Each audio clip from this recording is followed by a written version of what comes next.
Hello అందరికీ welcome to my channel. మంచి రెసిపీతో మీ ముందుకు వచ్చేసాను. తెలంగాణ స్టైల్లో చేపల పులుసు ఎలా చేయాలో ఈ వీడియోలో చూపిస్తాను. చేపల పులుసు మంచి గ్రేవీతో ఉంటే చాలా బాగుంటుంది టేస్ట్.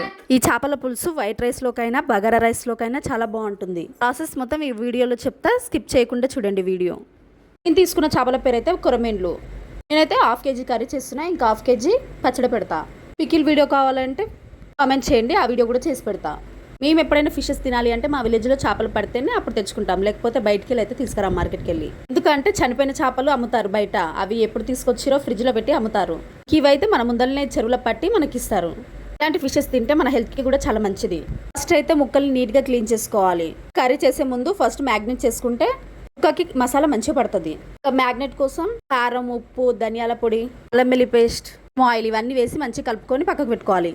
ఫిష్ కర్రీలోకి మసాలా ప్రిపేర్ చేస్తున్నా. మెయిన్ ఏంటంటే ఈ మసాలానే.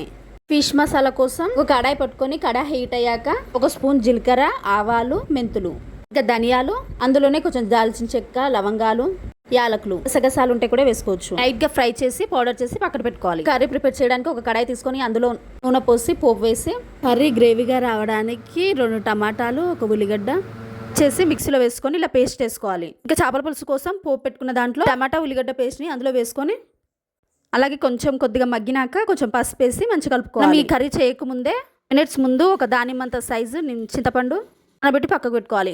ఉల్లిగడ్డ, టమాటా పేస్ట్ మగ్గినాక ఈ చింతపండు రసంని అందులో పిండుకోవాలి. పులుసు పిండాక ఫ్లేమ్ మీద చింతపండు రసంని ఉడికించాలి. పులుసు మసులుతుంటే మనం మ్యాగ్నెట్ చేసుకున్న ముక్కలు ఉంటాయి కదా, ఆ ఫిష్ ముక్కల్ని అందులో వేసుకోవాలి. మనం ఫిష్ కర్రీ ఎప్పుడైనా ఇలాంటి కడాయిలలోనే చేసుకోవాలి. ముక్క మంచిగా ఉడుకుతుంది.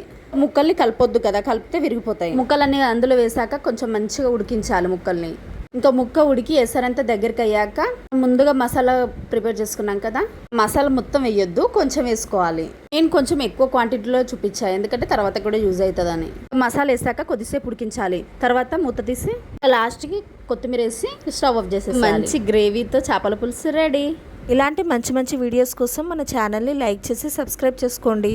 కొత్తగా మన ఛానల్ చూసే వాళ్ళు కూడా ప్లీజ్ లైక్ అండ్ సబ్స్క్రైబ్. ఉంటాను. బాయ్.